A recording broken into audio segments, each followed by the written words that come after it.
जों बाथौ धोरोम सिबिनो खुनुदिन मोनफेराखै दिनैनो गोदान आरो अबेसे गामिजों लोगो नांनानै दिनै बिथांमोना बे बाथौ फालिगासिनो जोङो दिनै बारांगाबारियानो थुप्पा होननानै बुंजायो। तो हेल' गाइस नोंथांमोनखौ आंनि सानसुमा ब्लग इउटुब चेनेलाव आरो खनसे फिन बरायनाय थाबावबाय। जोंना माने समाजनि दिनै माबा मन्दिर खालामदों आरोना बाथौ गायजेनदों बैसागोनि लास्ट। तो आं बेयावनो थांनो ओंखारदों जा हायोखौ एसे ससे देखायनोसै नोंथांमोननो। बिदिब्ला भिडिअखौ स्टार्ट खालामसै। तो चालु ना मा होनो बाथौ धोरोमनि जै जै बाथौ धोरोमनि जै बाथौ धोरोमा गेवलां। दायो फार्स्ट सुरु जाजेनबाय माने सिजौ लायनो लाहार फाहार खालामबाय बरायनानै लायनो ओंखारबाय। बोराइ बाथौनि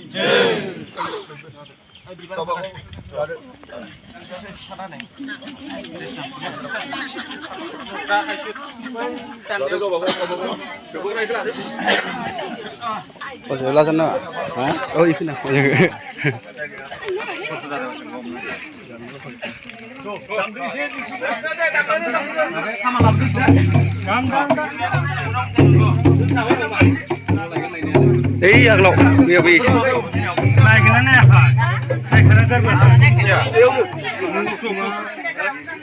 सिजौआथ' गैया नांगौ बारियाव नामा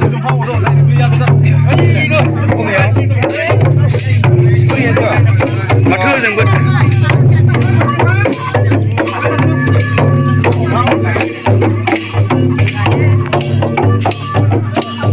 भिडिअआ एसे गोबाव जायोमोन माने एसे लेट आगारनाय जासिगोन आङो न'खरावबो माने बिराद उसुबिदा जाबाय दं बिनि थाखायनो आगारस्लाबनो हायाखै आरोना।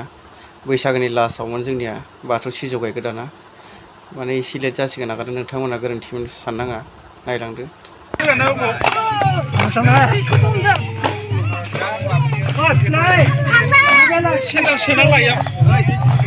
दायो फैयै फैयै फैनानै नै सिजौनि जायगायाव मोनफैबाय आरो एबार माने सिजौआव एसे जाखिनि नियम खान्थि दं बेफोरखौ फालिग्रोबाय। फालिग्रोनायनि उनाव नै बे सानजाजों थांनायखौ नायदो। सानजाजों थानाय दानाया मोजां जायो जाहैबाय माने बेखौनो माने बिथांमोना नायबाय दं। दे सस नायनानै दानैसो नङाबा आरो गोजौनिखौ बोरै दाना लाबोलाय मोनसे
जोबथारनायाव आं बेखौनो बुंनो सानो जायफ्रा नायनानैबो आरो गाज्रि कमेन्ट लिरना गालांग्रा सुबुं थायोना बेफोरबायदि लिरनाङा।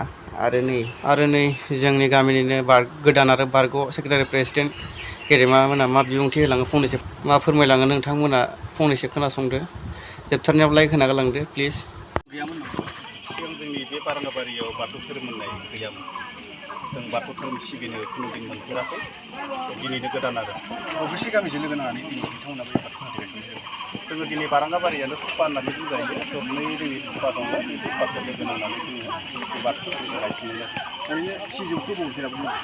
सिजौखौ जोङो बारा बांद्राय गोजान नङा, जोंनिनो खाथिनि जोंहा मन्दै बर' होननाय बिथांनि न'निफ्राय लाबोनाय जादों। आर'ज हान्जाफोर हांख्रायनाय जादों। आर'ज हान्जा जोङो हांख्रायनाय जादों जों गोबोरथना आन्चलिक बाथौ जिथु बिथांमोननि माबा दङ सेन्ट्रेल गभर्नमेन्टनि बाथौ हान्जा दङ, आर'ज हान्जा बिथांमोनखौनो जोङो नैबे बाथौ थानाव लाबोनाय जादों। देग्लायनिफ्राय बोसोरफ्रोमबो नोंथांमोना बे बाथौ फुजाखौ होलांबाय थागोन निस्सय। जोङो दिनैनिफ्राय मोजां बाथौ फोरबोखौ जिथु नेम दंखायो जोंहा बर' हिसाबै कार्तिक फुजा, बैसागु फुजा आरो मागो, बे मोनथाम जा फोरबो दङ। बे मोनथाम फोरबोखौ जोङो मोजां आलो गोजोनै जोङो सिबिगोन, फुजिगोन। जों बेखौ निस्सय जों खालामगोन होननानै जोंहा मिजिं दंखायो। दिनै बाथौ थानसालि गायसननाय बा बाथौ फोरबोआव नोंथांमोना सोरबाफोर आलासि महरै बाहागो लाफैदों नामा? बय जोङो आलासि हिसाबै जोंनि सेन्ट्रेलनि माबा एसिसटेन्ट होनना बुंजायो जोंहा बसन्त सरगियारि बिथां आरो आइजिकुमान आं एसे बावनानै थाबाय जायखिजाया दा नुजा फैगोन आरो सम दंबायो बिथांमोना फैगासिनो दं होननानै जोंनियालागै माने खोन्थाहरबाय आरो मबाइलनि।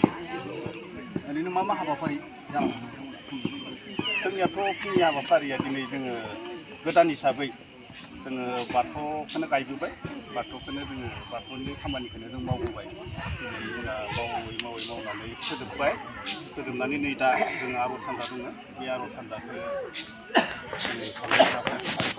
मा होनो जिथु आर'ज हान्जा, बे आर'ज हान्जानि सिगांनो जोङो जोंनि बे बाथौ जिथु कमिटि दङ, बे कमिटिनिफ्राय जोङो बिथांमोननो माने मान होग्रोनाय जागोन आरो बे हाबाफारिखौ जों लागोन।